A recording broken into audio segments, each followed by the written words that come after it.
नमस्कार साथियों। Mossad Israel की खुफिया एजेंसी, या दूसरे शब्दों में इसको अगर हम कहें कि दुनिया की सबसे खतरनाक खुफिया एजेंसी।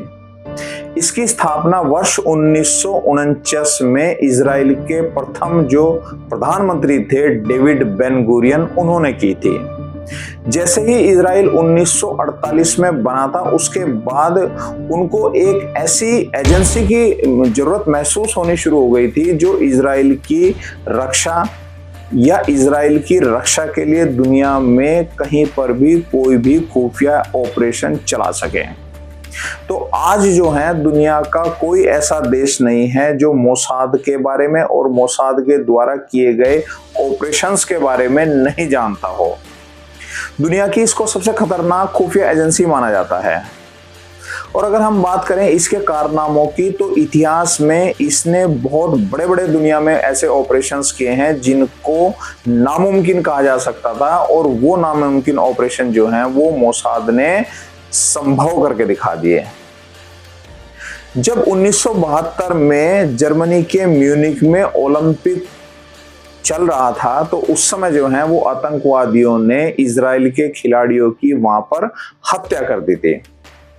और ये जो था मोसाद का एक बड़ा ऑपरेशन था, और मोसाद ने जितने भी वो आतंकवादी थे दुनिया के किसी भी कोने में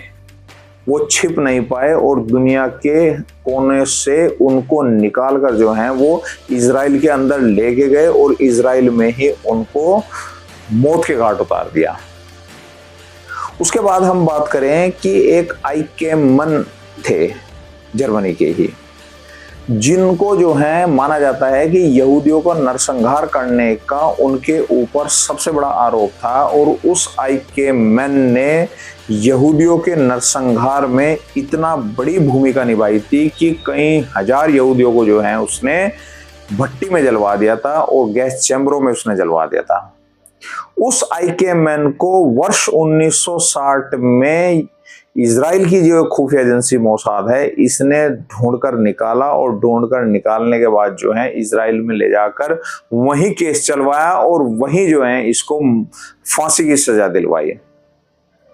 तो जो लोग इजराइल की खुफिया एजेंसी मोसाद के बारे में नहीं जानते हैं, उनको इस बात का अंदाजा नहीं है कि मोसाद के जो एजेंट हैं, यानी कि जो खुफिया इसके जो एक तरीके से जो है एजेंट हैं, वो दुनिया के हर एक देश में मौजूद हैं। हर एक देश का मतलब ये है कि दुनिया में जितने भी देश हैं इस समय मोसाद के जो एजेंट हैं वो पूरी दुनिया में फैले हुए हैं, और पूरी दुनिया में इजराइल के खिलाफ अगर कोई देश या कोई व्यक्ति कहीं पर भी कोई इजराइल को नुकसान पहुंचाने की कोशिश कर रहा है या योजना बना रहा है, तो वो उसको वहीं से ही उठाकर लेके आ जाते हैं।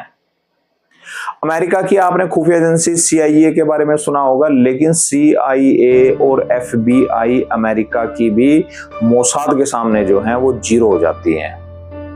अभी हाल ही में आपने देखा होगा कि ईरान के राष्ट्रपति को किस तरीके से, यानी कि आयतुल्ला खोमेनी को जो है, जब इजराइल ने पहले ही दिन ईरान के ऊपर जब हमला किया, तो सबसे पहले जो है उसको आयतुल्ला खोमेनी को पहले ही दिन मौत के घाट उतार दिया गया। आप मान के चले कि ईरान का जो है वो सबसे बड़ा एक व्यक्ति माना जाता था, और उसको पहले ही दिन मौत के घाट उतार दिया गया। तो इसका मतलब ये है कि मोसाद की कितनी बड़ी प्लानिंग थी कि उसने जो है वो आयतुल्ला खमेनी, जो ईरान का एक तरीके से राष्ट्रपिता था और सर्वे सर्वा था, उसको पहले ही दिन मौत के घाट मोसाद ने ही उतार दिया था। अमेरिका की बारी इसमें बाद में आई। तो मोसाद जो है वो दुनिया में अलग अलग देशों में अलग अलग ऑपरेशंस चलाती है, और इजराइलियों की यहूदियों के खिलाफ जो भी इस तरीके की योजनाएं बनाने की कोशिश करते हैं या इजराइल देश को एक तरीके से बर्बाद करने की कोशिश करते हैं, उनका अंजाम फिर मोसाद जो है वो ठीक तरीके से लेती है। और मोसाद के बारे में ये कहा जाता है कि मोसाद के जो अधिकारी होते हैं वो सीधे इजराइल के प्रधानमंत्री को ही रिपोर्ट करते हैं, यानी कि बीच में जो है वो कोई नहीं है। सीधे प्रधानमंत्री को जो है वो मोसाद के जो डायरेक्टर हैं, निदेशक हैं, वो सीधे इजराइल के प्रधानमंत्री बेंजामिन नेतन्याहू जो अभी बने हुए हैं उनको ही रिपोर्ट करते हैं। और आप ये जो देख रहे हैं कि इजराइल दुनिया के 50 जो मुस्लिम देश हैं उनके कब्जे में नहीं आ रहा है, और एक छोटा सा देश चारों तरफ से मुस्लिम देशों से घिरा हुआ है और वो वहां पर रह भी रहा है और उसके नागरिक वहां पर सुरक्षित भी हैं। तो आप क्या सोच रहे हैं कि वो जो है किस बल के ऊपर जो है वहां पर सुरक्षित रह रहे हैं? चारों तरफ से जहां पर मुस्लिम देश उनके घिरे हुए हैं, इजराइल के चारों ओर मुस्लिम देश हैं, उसके बावजूद भी जो हैं वो वहां पर रह रहे हैं और बहुत मौज मस्ती के साथ रह रहे हैं और बड़े सुरक्षित ढंग से रह रहे हैं। तो इसके पीछे जो वजह है और इसके पीछे जो कारण है वो सिर्फ मोसाद ही है। इजराइल में एक होटल है जिसका नाम है डेविड, किंग डेविड के नाम के ऊपर उस होटल का नाम है, और ये कहा जाता है उस होटल के बारे में कि दुनिया का सबसे सुरक्षित होटल उसको माना जाता है, किंग डेविड होटल, जो कि इजराइल में मौजूद है। और मोसाद के बारे में ये भी कहा जाता है कि मोसाद की जो ये खुफिया एजेंट होते हैं उनमें महिलाएं ज्यादा हैं, और महिलाएं भी इतनी साहसी महिलाएं हैं, इतनी ताकतवर महिलाएं हैं, इतनी दृढ़ संकल्प महिलाएं हैं कि आप उनको किसी भी तरीके से बहला फुसला नहीं सकते हो।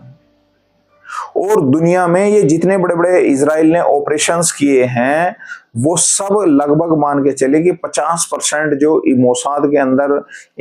खुफिया जो महिलाएं एजेंट हैं उनके द्वारा किए गए हैं। अभी हाल ही में जो मोसाद के द्वारा सबसे बड़ा ऑपरेशन किया है वो किया गया है ईरान में, कि ईरान में के जो पूर्व राष्ट्रपति हैं अहमद निजाद, यानी कि आप मान के चलिए कि मोसाद ने ईरान के पूर्व राष्ट्रपति अहमद निजाद को ही अपने कब्जे में ले लिया और यानी कि उनको ही एक तरीके से अपना एजेंट बना दिया। और उनके बारे में ये कहा जाता है कि जो अहमद निजाद है उसको ईरान इस समय जो है इजराइल ईरान में तख्ता पलट करवाने के लिए एक मोहरे की तरह इस्तेमाल करना चाहता था, और यूरोप के देशों में जो है वो अहमद निजाद की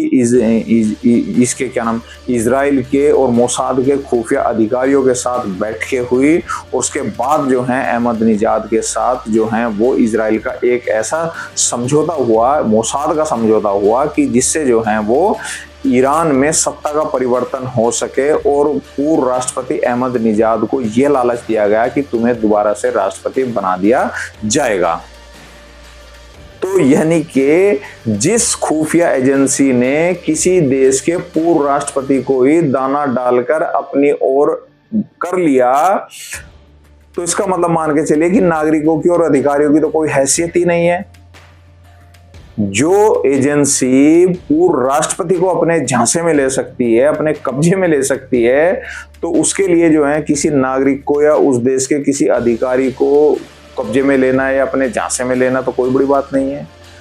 तो इसीलिए मोसाद आज दुनिया की सबसे बड़ी और सबसे खतरनाक खुफिया एजेंसी मानी जाती है, और दुनिया में सबसे सुरक्षित अगर कोई देश माना जाता है तो वो इजराइल माना जाता है। और आज इजराइल जो है सिर्फ मोसाद के दम पर ही एक तरीके से अपने अस्तित्व को बचा रहा है। उम्मीद है आपको वीडियो पसंद आई होगी। वीडियो को ज़्यादा से ज़्यादा शेयर करें, चैनल को सब्सक्राइब करें। धन्यवाद।